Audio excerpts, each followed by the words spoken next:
Hello， 大家好，我们是草泥尼亚汉堡，今天就为大家带来搞笑脑洞美漫辛普森家第11季第22集。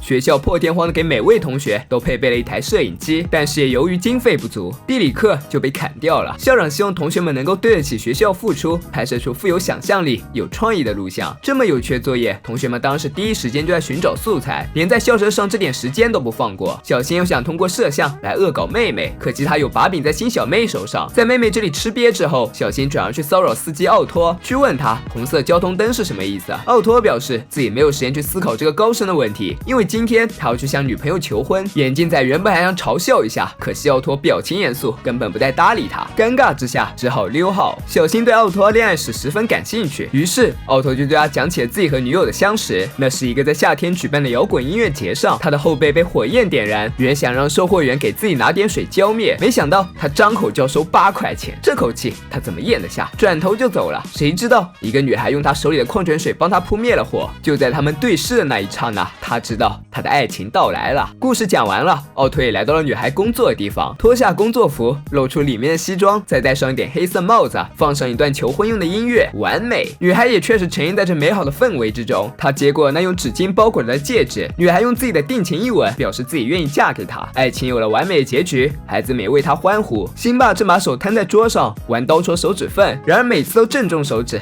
也是不容易呀。辛巴在旁边念奥托婚礼的邀请函，他们被邀请周6参加奥托和贝基的婚礼，地址在这不是他们家吗？这时小仙走过来告诉自己的妈妈，是他告诉奥托可以来他们家举办婚礼的。辛妈有些生气，这孩子怎么也不提前通知一声，毕竟婚礼的花销还是很大的。这简单，小新表示家里还留着阿普结婚用过的东西，不过那头大象有必要处理一下。时间到了举办婚礼的那天，辛妈仔细的检查有无遗漏的地方，毕竟是人家终身大事儿。参加婚礼的人都是各怀鬼胎，奥托的父母是来给儿子添堵的。辛妈2位姐姐忙着给侄女科普男人的真相，小新忙着到处采集来宾的祝福语录。好吧，只是换个方式恶作剧。辛爸暂时觊觎婚礼蛋糕，热心肠的辛妈则开始给新娘讲解通往幸福婚姻的900招。贝基却觉得没有这个必要，因为奥托很好，没有不良记录，也不惜置换药。但是辛妈却不依不饶，因为书上说2个人必须有共同爱好，这下让贝基有些犹豫了。在大部分事情上，他们都有着共同的爱好，但是他不是很喜欢贝基所爱的重金属乐，更接受不了亲热的时候放这个。看着他们之间有这样小小的问题，似乎令辛妈很满意。他用一种过来人的语气安慰贝基，告诉他一些温柔的唠叨就能改变现状，就像他把辛巴改造多好呀。可惜辛巴给他丢脸了。虽然牧师狮子大开口，但是为了保障婚礼顺利进行，奥托还是妥协了。毕竟新娘已经走在眼前了。然而婚礼进行曲演奏到了一半，奥托竟然改奏重金属乐，这气氛一上来，不知道的还以为辛普森家露天蹦迪呢。这可把新娘惹怒了，她直接就拔掉了电源，并质问奥托是想让自己伴随咆哮走到他的身边吗？辛妈马上出面安慰贝基，表示自己和奥托谈谈。其实贝基虽然很伤心，但心里已经有了妥协之意，毕竟奥托真的非常喜欢重金属乐。对于当事人的不追究，辛妈似乎有些不满意，逼着奥托选择重金属乐还是贝基。有些事本来好好说也就化解了，但是非要强迫别人做决定，这就有点过分了。所以婚礼现场，新郎直接跟着重金属乐队跑了，只留下了手拿捧花的新娘。就这样，一段本该幸福的婚姻就被辛妈破坏了。大婚之时，在大庭广众之下被抛弃，颜面扫地的同时，还伴随情感破碎。辛妈倒是在一旁安慰贝基，表示应该庆幸这些没发生到婚后，倒是把锅甩得一干二净。不过辛爸却不赞同，现在嫁出去总好过比人老珠黄没男人要。贝基真的伤心到了极点，都不知道该怎么办才好。小新觉得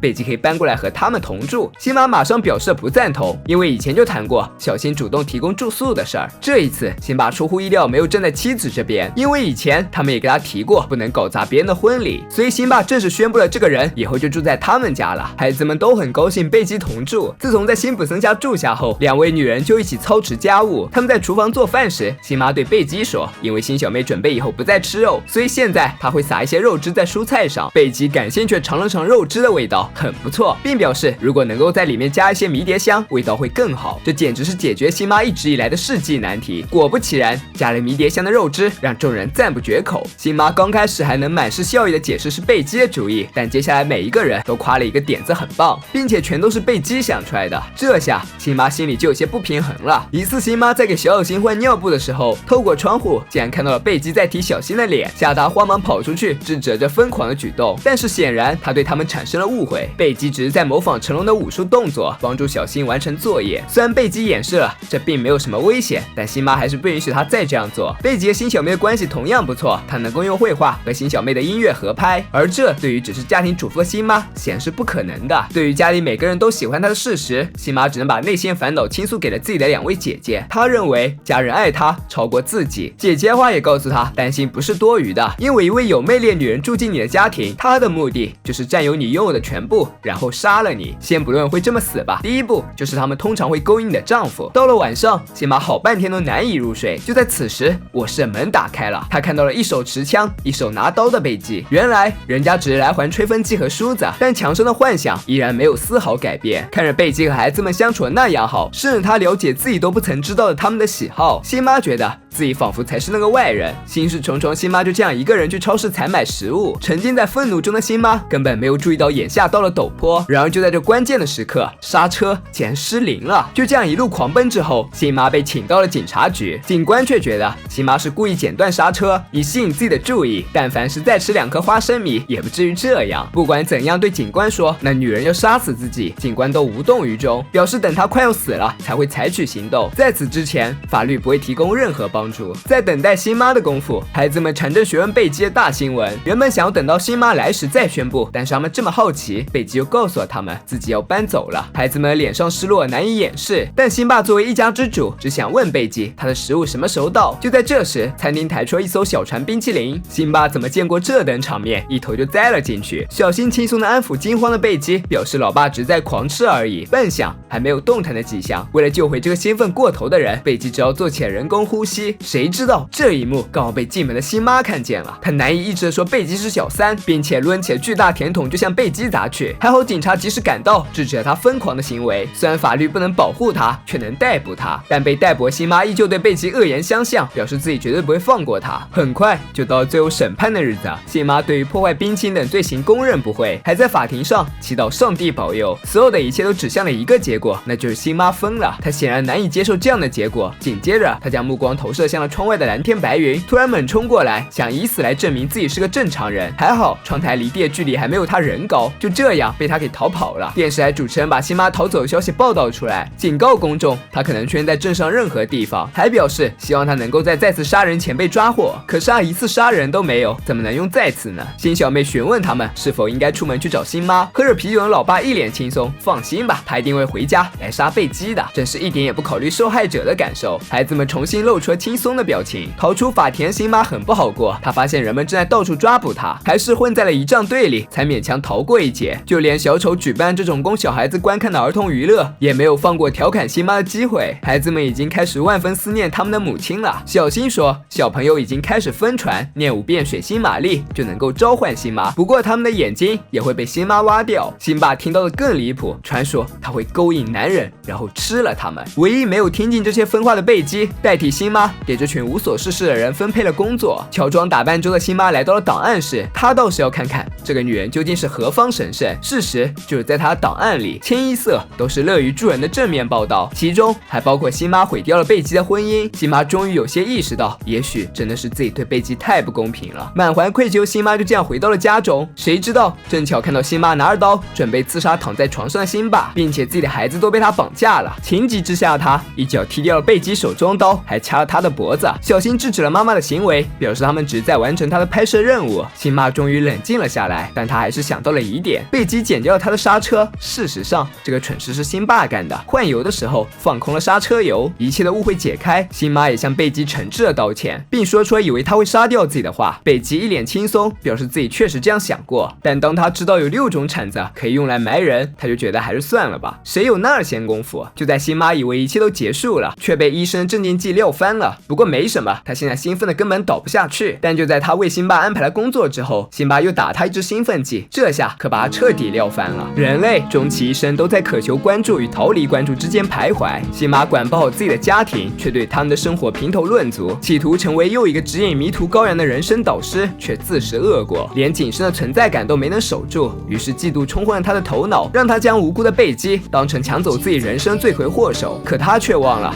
自己才是搅乱别人人生的元凶。被嫉妒左右的人很难着眼于自身的问题，他们更愿意将时间用于勾心斗角，以为毁了对方就能拥有一切，所以才有了辛巴后来种种的疯狂举动。有鬼的从来就不是别人，而是自己那颗见不得别人比自己优秀的心。作为辛巴的反面，贝基身上确实汇聚了很多女性优良品质，温柔贤淑且满怀善意，但谁又能说她不是年轻时的辛妈呢？她也曾满怀着善意且热心肠，愿意倾听孩子们的心声。可后来繁重家庭琐事泯灭她对生活的热忱，自我燃烧式的闷头付出，最终感动的只有自己。生活便是如此，即使脱胎于玫瑰，也终将蜷缩进柴米油盐。贝基所带来的正是生活最初的美好。可那些辛妈早已丧失了热情，所以辛妈日复一日忙碌于厨房，却仍旧未能掌握小小的迷迭香。当你试着敷衍生活，生活便会给予回击。但不管怎样，由嫉妒而导致的崩溃才是他疯狂的原罪。若能把专注的目光执着于所珍视的一切，又何尝会被想象中的敌人乱了自己的方寸？本期视频就到这里了，喜欢的小伙伴别忘点赞、评论、加关注，咱们下次再见，拜拜。